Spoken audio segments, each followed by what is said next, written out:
Kim Jong Un has reshuffled his military administration and warned of impending conflict. Does Kim know something we don't, or is just bluster? If war broke out, how successful would the North's military be against the South-US alliance? Top North Korean military officials are used to military shakeups. Kim Jong-un often changes senior officials, sometimes for perceived mistakes, but more to prevent one person from gaining too much control. Kim Jong's biggest threat as a ruler is himself. Many noticed this shakeup because of a terrifying warning that the North Korean military should prepare for war. Military spending is $4 billion annually, or 25% of GDP. As part of its $800+ billion defense budget, the US will spend about that on one military program. Its weaponry is outdated, training is inadequate, and logistics are worse than Russia's, which is staggering. The North Korean military's punch may surprise you. From the numbers, the two powers are incomparable.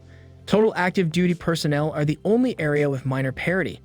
North Korea has 1.2 million active duty personnel versus 1.390 million for the US.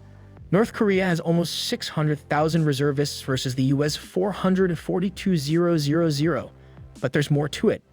US troops are better armed and trained than Northerners. In 2023-2024, the US Army is spending 4 times North Korea's military budget on preparedness and training. For 2023 and 2024, the US Army, Marines, Air Force, Navy, and Space Force will spend roughly 3 times North Korea's GDP on training and preparedness. This training involves individual, unit, and large-scale combined weapons exercises with partner services and international allies.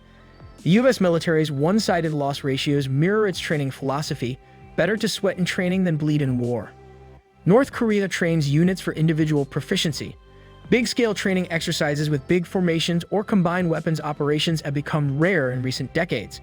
As with Russian units, North Korean units lack funding. For soldiers not in special units, usually capital or ceremonial training can be non-existent. Northern defectors eat 2 to 3 potatoes or raw corn kernels or corn grains for most meals, as hunger is a continuous problem. This causes the shrinking North Korean army, where northern soldiers are several inches shorter than southerners. Laborious duties often replace training. Soldiers help farmers in rice farms and build roads and infrastructure. Corruption erodes the North Korean military, although not as much as the Russian military. Corruption tends to be limited to the top leadership, with rank-and-file soldiers punished for committing the same crimes as their commanders. Soldiers in the North Korean army are often sent home to recover from malnutrition. After recovering, they are rounded up to serve their military obligation. Defectors say soldiers occasionally starve to death, but competent leaders keep their troops healthy. Soldiers are known for stealing everything tasty due to hunger, making them unpopular with residents. The North Korean Constitution requires every citizen to serve in the military, so its reserve force is over 150,000 stronger than the US. Reservists have no official training after leaving the military, so it's unclear how practical North Korea's potential to organize and arm 600,000 is. The military's poor circumstances make it unclear how many would respond to the call to mobilize, forcing North Korea to spend a lot of money just to gather its reservists. In contrast, American reservists train 1 weekend a month and 2 weeks a year. Combat deployments are common for U.S. reserves to reinforce the active duty army and maintain skills. The U.S. Reserve program is well-oiled and can compete with most military nations.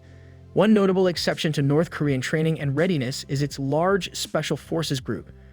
The world's largest special forces is estimated at 200,000 in North Korea. In contrast, only 3% of the U.S. military is elite. The level of its special forces varies, but they have shown excellent expertise in training in infiltrations and operations against the South since the late 1960s. They have also been seen with night and thermal vision devices, bulletproof vests, and other advanced equipment not found in the North Korean military. North Korean special forces have different roles. The Lightning Commandos are its top warriors who fight American Navy SEALs and South Korean Navy Special Warfare Flotilla operatives. This elite group foils American and South Korean Special Forces efforts against the North Korean military and civilian leadership. Airborne commandos use Antonov II planes to infiltrate the South during wartime. The Antonov II is old, but its material construction makes it harder to monitor on radar than a modern plane, and it excels at taking off and landing on very bumpy runways, excellent for infiltrating the South. All North Korean special forces are designed to create a second front in the enemy's rear, but the airborne component is especially adept at slipping past the front line to inflict disruption. North Korean special forces light infantry lacks significant equipment, making it distinctive. In its function, this force infiltrates the enemy's rear through disguised movement and targets communication links and high-value targets, such as air defense installations, command and control nodes, etc. They carry only light armaments and anti-tank weaponry and may not wear body armor, instead donning Kevlar vests like the Second Chance vests used by police worldwide. To enter South Korea, maritime SOFA attacked weak rear area military and civilian targets from the coast. With a large fleet of midget submarines and 24 Romeo-class diesel-electric submarines, North Korea could transport 7,000 commandos to South Korean beaches. South Korea's mountainous coastline makes it impossible to fight these submarines, and the North might send 5,000 of these operators in one trip. You're probably most familiar with reconnaissance or sniper Italians. These special operators acquire intelligence behind enemy lines and train in direct action. These operators carry out regional assassination missions to destroy or seize vital targets from South Korean or American forces. North Korea has little under 1,000 aircraft, most of which are obsolete. The country still operates MiG-17, MiG-19, MiG-21, MiG-23, and a few MiG-29s. Though disputed, they may have a few MiG-25s. The MiG-21, an old but powerful platform, is the nation's most numerous fighter. The U.S. Defense Intelligence Agency found that North Korea's Air Force could not defeat U.S. troops due to their power projection, strategic air superiority, and precision-guided standoff strike capability. The U.S. DIA also said the North would struggle against the South's air defense. Given America's heavy use of air power, North Korea has one of the densest air defense systems. The majority of its air defenses are Cold War-era Sase-5 Gammon and homegrown Pongde-5 SAMs. Iraq had a world-class air defense system, but coalition air power destroyed it during Desert Storm. North Korea's older, weaker air defense network would be vulnerable to U.S. technology and tactics in wartime. Stealthy F-22s, F-35s, B-2s, and soon the B-21 would weaken North Korea's defenses.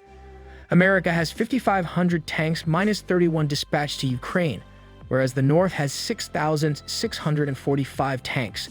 South Korean intelligence says the North's tank fleet is mostly old T-34s, T-54s, T-55s, T-62s, and Chinese Type 59s. Given the antiquity of most of the North's armored troops, many may not be operational today. Domestically produced Changmaho tanks are thought to be copies of the Soviet T-62 with similar capabilities, while the Potpongho, its latest addition, may be an effort to imitate the T-72. The US and South do not consider North Korea's tank forces a real threat, given most of them are easily defeated by ROK/US infantry fighting vehicles. North Korea has invested in cyber warfare, special forces, and nuclear weapons to deter or win a war before the US can fully enter it, since it believes it can never match the US and South militarily. North Korea excels in artillery, reflecting this strategy. When comparing the Russian and NATO forces, we've called artillery-heavy armies insurance for foolish militaries. As the saying goes, the Russian military is terrible, but with massive firepower, has leveled the playing field against a military a fraction of its size. Despite precision-guided munitions and other improvements, artillery has mostly remained the same since World War II, shooting heavy explosives from far away as rapidly as possible. North Korea has roughly 13,000 artillery pieces compared to the US 4,400. Artillery can equalize a stupid military. Due to its precise air power doctrine, the US has a relatively small artillery force while being the world's most powerful military. North Korea's massive artillery is a difficulty, therefore the South trains extensively to destroy it with planes and counter-battery fire. North Korea's trump card has always had the potential to flatten huge parts of Seoul with concentrated artillery bombardment in the initial hours of hostilities. Given how far North Korea has gone to hide its navy, good intelligence on its capabilities is startlingly difficult to verify. As a green-water navy, the North's navy can't project power far beyond its coastlines. Its mini armada of tiny submarines may choke southern ports in wartime or supply massive amounts of infiltrating special forces. North Korea's submarine fleet, mostly obsolete Cold War-era Whiskey, Romeo, Yugo, and Humnem-class subs, can be hard to find when powered down and hiding in ambushes. The peninsula's maritime situation is complicated by the fact that most North Korean submarines, even a Yono-class, can lay mines. The North's subs might threaten land and sea targets with a growing stockpile of long-range missiles, but it's unclear how well they would work against current air defenses. North Korea operates two Najin-class light frigates, one of which was refurbished in 2014, and a small fleet of anti-ship missile-equipped corvettes. It also has a small fleet of missile and torpedo boats for rapid strikes before disengaging. Catamaran-style Nongo-class stealth missile boats with radar-reducing stealth are the latest acquisition. An American fleet of 484 ships, including 11 supercarriers, 9 amphibious assault carriers, 68 submarines, 92 destroyers, and 22 corvettes, dwarfs the North's Navy, but it wasn't built to battle. Instead, the North wants to punish any responding American naval forces or the South itself. Its effectiveness is doubtful considering the U.S. ISR capabilities and long-range targeting. The North's only genuine danger is its 35 diesel-electric submarines, which can hide in ambush on battery power and are hard to spot. North Korea is overpowered by the U.S. and South Korea, but its nuclear arsenal and estimated 5,000 tons of chemical agents have made its ultimate loss even more painful. Thank you so much for watching. Please share your ideas and outcomes in the comment box below.